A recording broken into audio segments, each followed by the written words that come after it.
with me when I leave. Okay.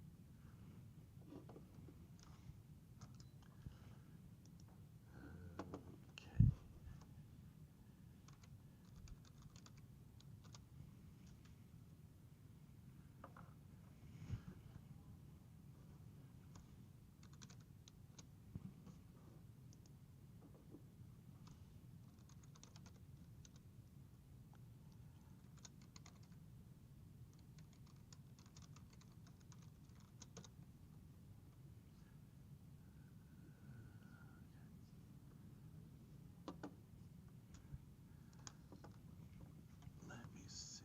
Okay, wait.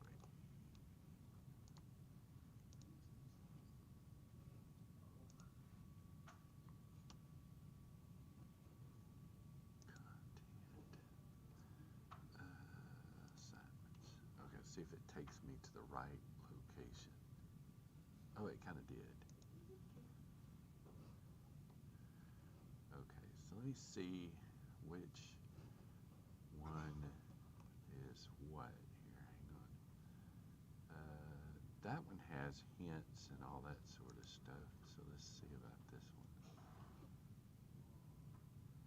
Oh gosh, that's even hard to read. Wait a minute. But if it's too big, okay.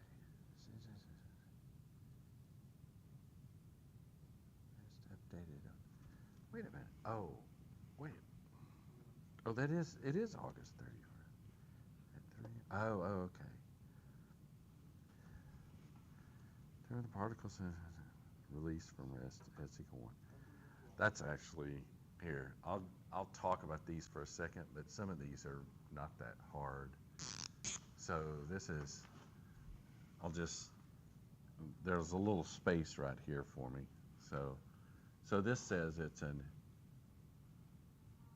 an acceleration of let's go A divided by S, where S is in meters. Determine the particle's velocity. Determine the particle's velocity when S equal, if it's released from rest when S. It's kind of like it's circular talking basically. So acceleration is equal to A. Golly, it's confusing. AS, where S is in meters. A, determine the velocity. S is equal to S if it's released from rest when S. Okay, so that's something. Okay. Oh, wait a minute. Particle moves along a straight path, acceleration of 3 over. Oh, okay. So he has this stated twice. That's interesting. Okay.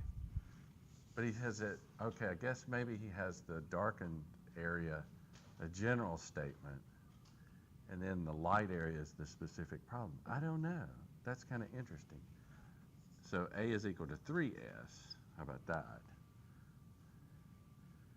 Where S is in, but it doesn't, particle moves on a straight line with A is equal to S meters, but he doesn't say, okay, I don't know. But anyway, so if you go back to A, like so, then, let's see, I guess I should have wrote that there to make it go down, but now I need to go up.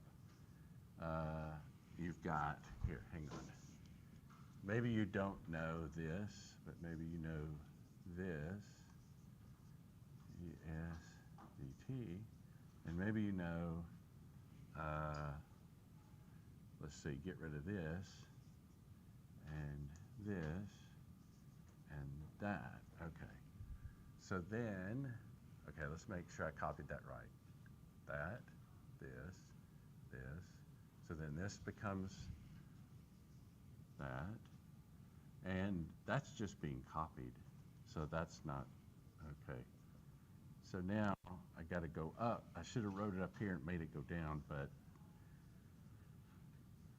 write it again. ds equals to v dv. So in this particular case, you got this, which is I guess you could maybe write it differently. A is a function of S instead of A is a function of T, but that doesn't matter because now you got that. You could put that in ds. But on the right hand side, okay, E dv. Okay, so if you stare at these, you got to be. It's that part that these have to.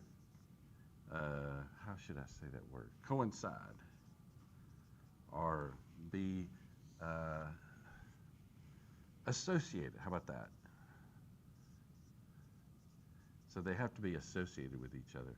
So if you say that and you say, I'm going from, does he have this thing where it says, if it's released from rest,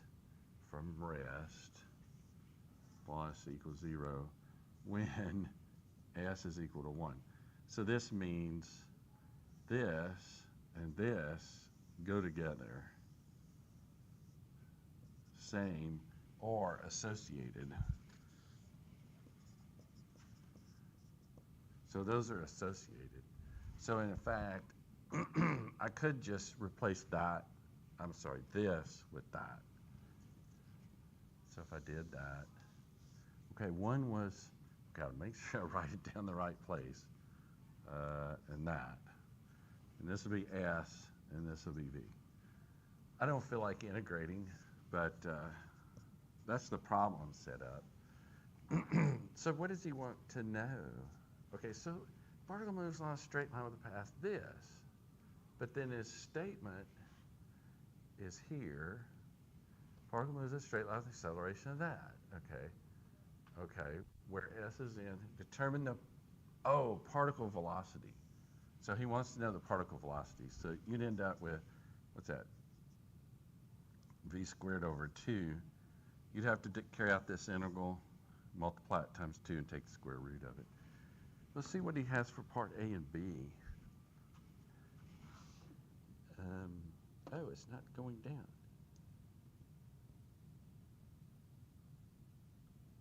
Okay, release from this. And there's the answer. Oh, that's the number of people that, wrong, no data. See, and I think that's interesting. They give this course number, the system average, only 87? Huh. I wonder if that's this semester. That's interesting. So now, okay, what happens if I do this? If I do that, I can go back here. Okay, all right.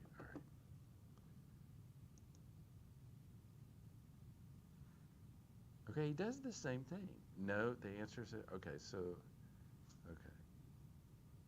He's doing the same thing. He starts with a description, then he gives the actual, wait a minute, that's the same as that. So maybe he kind of repeats himself, but maybe the upper, so when you look at it, do you get this statement and this statement? You'll get both of them? So, well, this is the same concept except, all right, so on this one, okay, so it starts from rest. He's doing the same thing when S is equal to 1. So S is equal to 1 ds, but this time the acceleration is even more obnoxious. I don't know why I picked this one. 1/3 plus S, 5/3. 5/3 or 5/2. So it's the same concept. Okay, so technically I should have done this, but then that would have been this. So, and so you do the same thing. You just have to carry out this integration. Wait a minute. Does he want to know? Okay, he wants to know the particles of velocity when S is equal to 2. So you're going from 1 to 2. I mean, you could just go ahead and put in 2, or you could integrate it and then put in 2. So it's kind of up to you. So all he's doing is just a different problem there. I hope I didn't do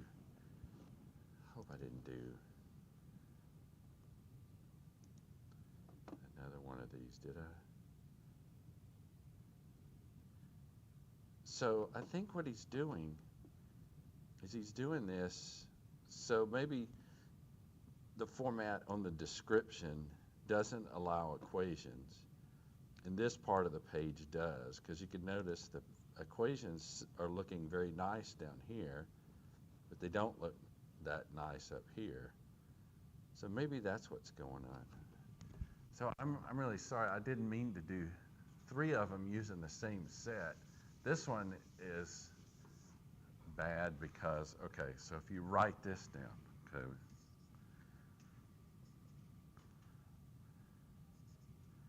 and that's just, oh, sorry, 1.1 square root of v. So, where v is in, okay, so moving along a straight line. Okay, so initial velocity equals to 8. When it is that word spelled right? Subjected, I guess it is. It looks interesting. To a deceleration of that when v is equal to that. Okay, that's great. But what? Oh, determine how far it's traveled before it stops and the amount of time. So just leave that off to the side. And then you could go back to here, to this initial, well, I guess for that matter, here, hang on. You could trade places. You could move this over here and move that under here. So you could say this. I'll do it like that. And then you could integrate. Now, he said the initial velocity, okay, but does, okay, so the initial velocity, the same time the velocity was 8, and then your velocity here, and then he wants to know, wait. So, okay, so he wants to know how far it travels, oh, before it stops. Oh, okay, so when it stops, that's 0, and that's the time. And so all you do is just integrate. That's easy, because that just becomes t. This is not so easy. 8 to nothing. Okay, it's upside down, so minus 1.1 v dv. I don't feel like doing that either. And so you got that. So all it is taking these, look at them for a minute, figure out what it is you have to do to get the answer.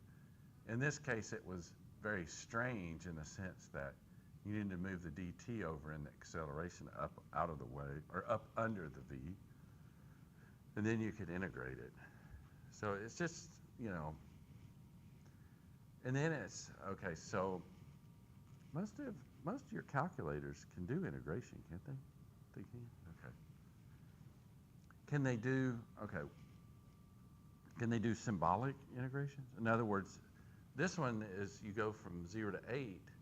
If it went from 0 to v, I mean, can you do it that way so it would come out as an equation? I mean, I know MATLAB will do it. So,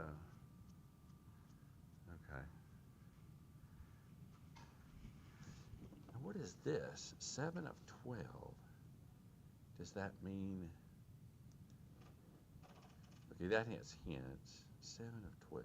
Some of it is, okay, so this is intersection things.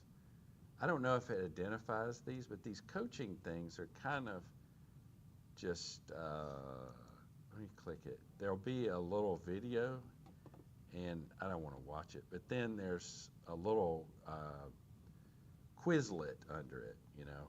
It's generally fairly small.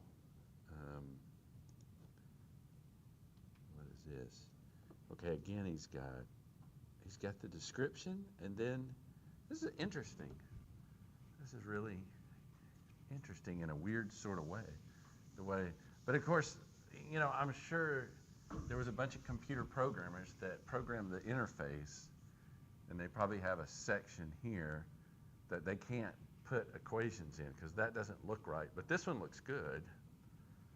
So Whenever you're dealing with web interfaces and stuff, it's not easy to design and program this stuff up. With t elapsed times in seconds, determine the distance traveled in 3 seconds. So this is just straight v and t. So the velocity is a function of time. That's simple. T is the elapsed time in seconds. So it wants, okay, where t is, okay, the freight train, yeah, where t is the elapsed time in seconds, determine 3 seconds. So, well, in 3 seconds, determine the acceleration at that time. Determine the distance traveled. Okay, all right. So he wants you to go both ways. He wants you to go, you know, you have v, s, and acceleration.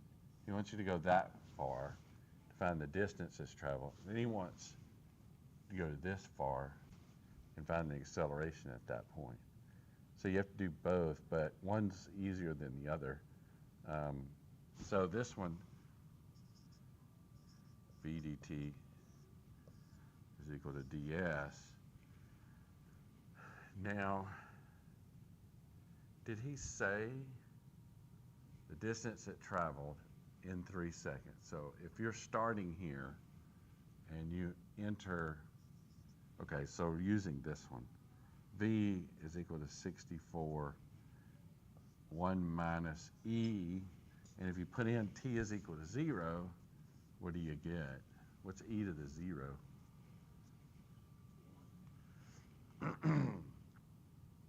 So automatically, you get your initial velocity, but you don't get your initial position. So I'm just going to, since he's interested in the distance it traveled, I'm going to say, okay, put in t is equal to 0. I'm going to say s0 is equal to 0. And this would be the distance it traveled, maybe,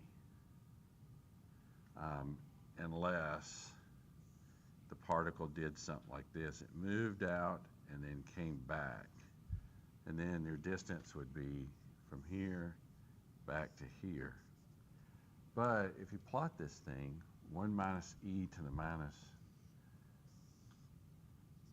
I think you're going to get something like that. So I don't think you're going to get, you won't get this, where, you know, if you were here, you would put in that time and that would be your s at that time, but you would have gone out here and returned back. I don't think this is an equation like that. So if you find s, that's what you're gonna find the distance. So then you just stick that in there and carry on, where this is whatever time that is, but it actually told you is 3 seconds. So you could just put it in as 3, or you could carry it as t, put it in 3 after you do the integration. The other part is once you find this, you actually don't need it to find the second part. So you take dv dt at t equal 3, all you're doing actually, you're just taking the derivative of that and sticking in t equal 3, and that'll give you the second one. Or maybe it's the third one. No, it's the second one. Wait, the first one is the distance. The second one is the acceleration.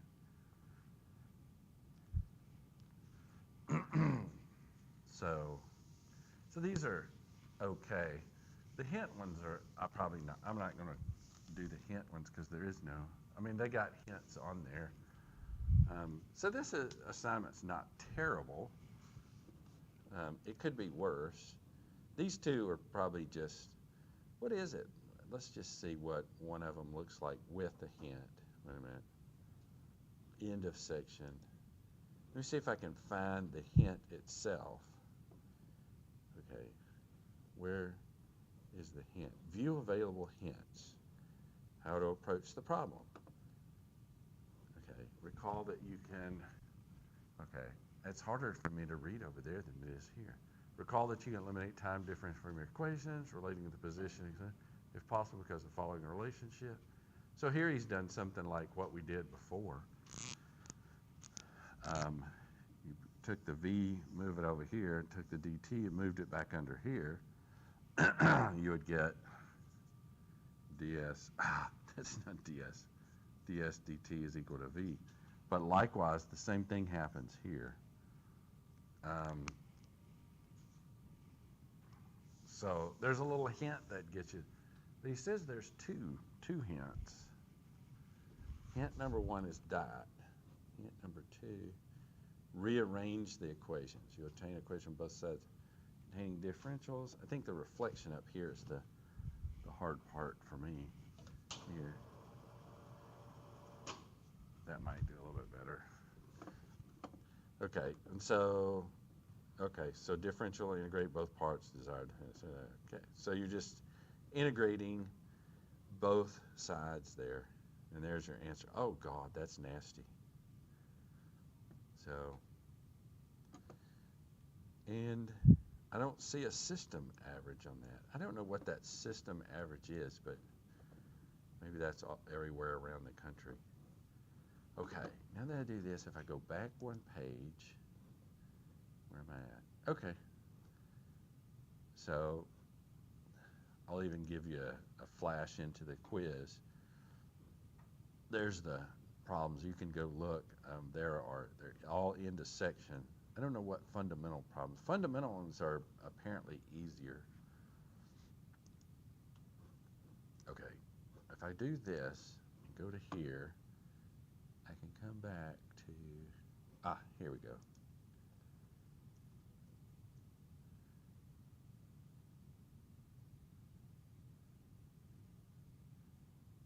Okay.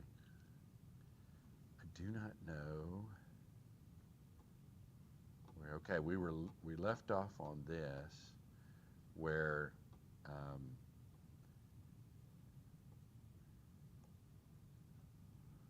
well, this actually, I think I went backwards some. Huh. Okay, because I was in curvilinear, and then I was in projectile. And then I moved forward. Fundamentals. Oh, so I was in the fundamentals. Okay. So let me start just touching on this. You've seen this before. He has this represented in an interesting way, but you've seen this because you had to have physics. And so you've seen this from the concept of the acceleration is equal to v squared over r, I think. Maybe that's the term you use in physics 1. And that's basically if there's something going along in space and there's nothing pushing on it, if somebody starts, okay, so let me rephrase this a little bit. I already know that you know this. Most people already know that. So then the question is I talk about it from the perspective of this causes that. So that gives you a feel for what's happening. So if there's a thing going along in space, and then say it's a rocket, and then it shoots a thruster out to the left, up, then essentially that would be like adding a force. And so what it's going to do is it's going to start changing its direction. Now, if it's aligned so that it's doing sort of like this, then you can figure out this force. If the object, the satellite or whatever, didn't change its mass, I'll just say mass constant, then what'll happen is the whole appearance of this thing, the appearance of the force, did nothing but change the direction. So say the velocity is going 100 or 1,000 miles per hour. And then after it stops its thruster, it's still going 1,000 miles per hour. So in essence, you might get the impression that there was no acceleration that occurred, but in fact there was, but that acceleration just meant to turn the thing. And so this acceleration basically is associated with that. So if you looked at it, let's assume that, just to put numbers with it, that this was r is equal to, let's see, if that's 1,000 miles an hour, that's about 1,500, is that right? Feet per second. I think that's about right. So let's say it's at feet per second, because I want to make sure my units line up. So let's say this is 2,000 feet. It turns out that you are able to take picture after picture, and you notice that this thing went along and it turned and then it started going straight, and its path was just like that. So then the question would be, what would be the force that would have been occurring there to make that happen? So in essence, what I'm doing is, I'm in chapter 12, but I'm touching on chapter 13 and coming back. So let's assume, and the reason being is kinetics, the way these are titled, okay, there's kinetics and kinematics, and they both start that way. So kinematics is basically associated with A, V, and position, X, Y, whatever.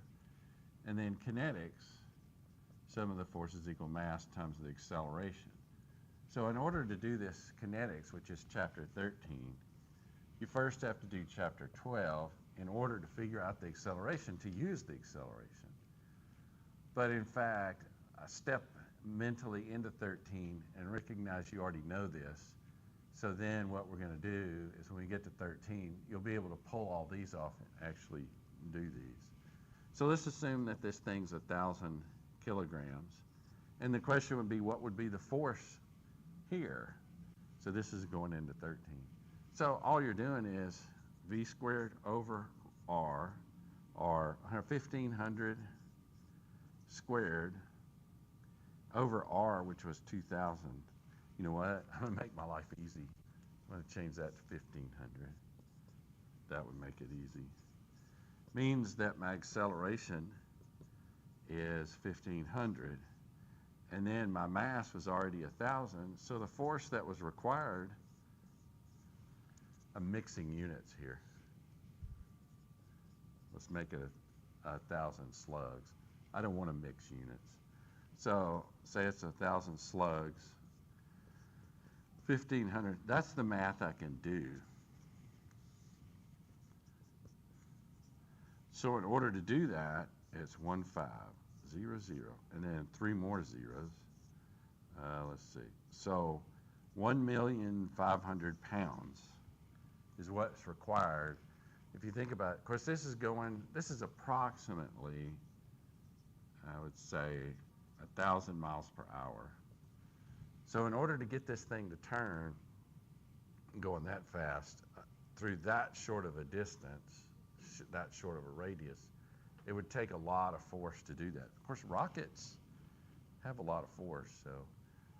So in essence, all this is going to come up with is this throughout this whole thing. Now what happened is, this is the normal in order for it to change its direction. In this particular case, the velocity tangential remained constant, so the acceleration in the tangential direction was equal to 0. Now, if in fact he wanted to make it accelerate while he was going through that, he would turn boosters on to push it to go faster, so it would be, maybe, 2,500 feet per second here. So that's all he's doing, is you're tracing a particle. When it turns, your coordinate system matches the turn by having a tangent, and then 90 degrees to that, you have a normal.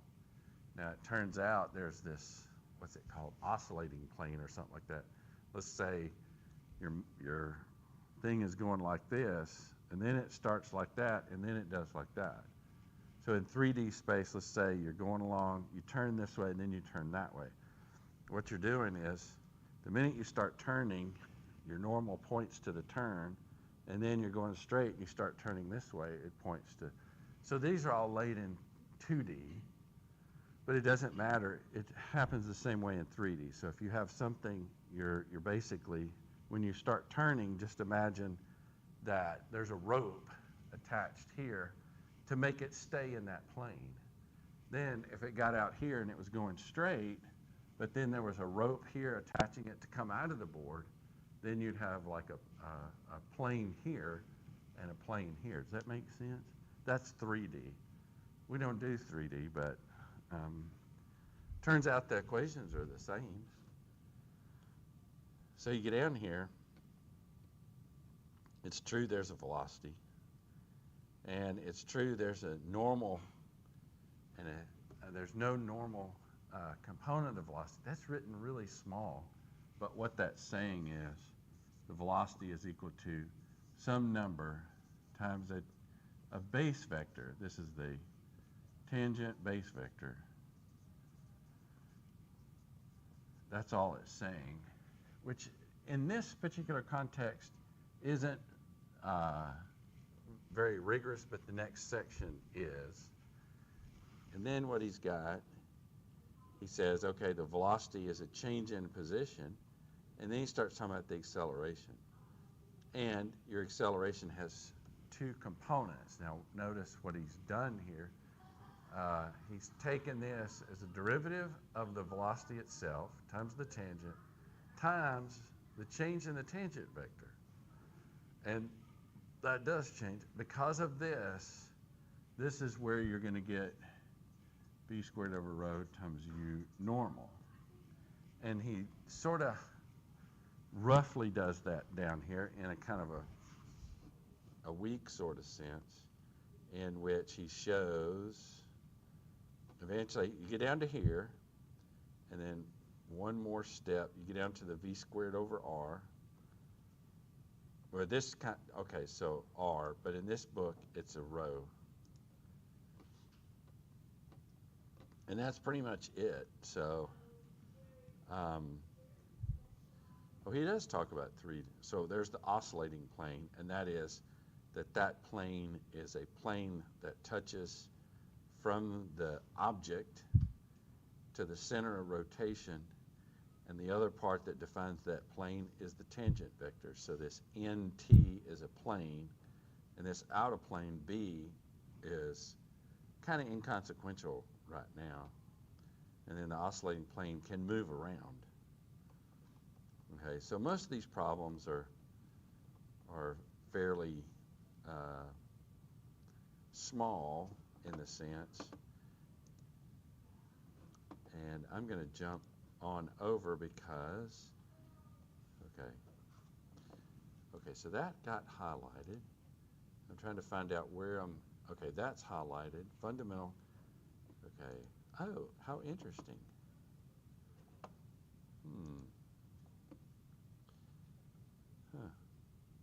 Okay, so I cover this one because this section, okay, so if you think about it,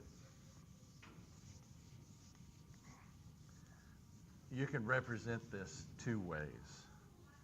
You can represent it this way, you know, the acceleration normal is equal to v squared over, I'll use rho now because that's the case. But there's also another one, which is polar, or better description might be cylindrical coordinates, in which the object looks like this, but he is now, before, he was doing this, u tangent and u normal. Now he's doing, I fix this, I have a theta and I have a r, which predicts the path of this thing. Now it turns out there's a simple relationship, because if you came back here, you might find that this is x and this is y, and it doesn't take you long to realize the x value there is equal to the r times the cosine of theta, and that would be this, and then the y would be r times the sine of theta. Now if you stare at that for a minute, you'll realize if I'm going to draw my vector r, it's going to be r cosine theta I plus r sine of theta j. Now, if you're going to draw it in polar coordinates, believe it or not, it's this. R times U, what's he call it? Okay, UR. These are essentially the same thing. So the difference here as opposed to previously. Okay, so what we'll find is you'll get the same answer for acceleration here. The difference is there's no real mechanism here to do a tracking. In other words, what's the position of the particle? You really can't do that there. You can find the acceleration there, but you really can't go back to it because you have a floating system which depends upon the the particle's path. Both of these, you can not only find the position, the velocity, and the acceleration, but here you're stuck only going between velocity and acceleration and then maybe back, but usually not. But there's no S here. Here there is. So this is a more universal, and you'll also realize that from these two, you can derive this, and that's what I've got 10 minutes. I don't think I can do it, but actually what I might do is just wait and do that next time and then work some more problems. Because what happens is there's something unique that occurs here, and that is, get rid of these two vectors and look at this one, and let's say I draw it to here. It turns out here's the UR and here's the U theta. So if you stare at this for a minute, you'll realize, okay, this vector actually rotated up a little bit. Its length was still the same, but it changed with respect to time. In other words, UR is time dependent. So is U theta. It's time dependent. I is not time dependent. Not a function of time. And neither is J, and neither is K. So this makes Cartesian coordinates very simple, but that makes an extra complexity here. And what I'll do is take these, I'll go through the process, and I'll show you that if you start from this component, you can actually get this, but you have the extra advantage here of having, in other words, if you had some sort of, say, a helical path or something like that, or something that was a path that could be described like this, or say maybe you had a cam. Say there's this is the simplest form of a cam. So say you had an object that went to here, had a sleeve over it, and had a pin, and this thing is rotating, and obviously it gets further away, and so maybe it goes forward and back and forward and back, but as it goes forward and back, it's accelerating and decelerating. But it turns out this is theta and this is r. And so what you can do is basically figure out accelerations here, but you can figure out accelerations as a particular point in time. If you're into space rockets, that's okay. But if you're into mechanisms like mechanicals are supposed to be, this is a better way of representing things. But they're the same, and I'll show you that next time. I'll start off with that concept. So I think I might end early, 5 minutes.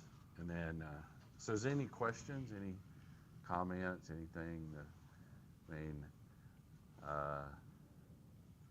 So I guess there we go. I just got to make sure I leave this microphone. I haven't left with it yet. I did leave one time and get down the stairs and then have to come back and bring it back. But because the person the next hour uses it.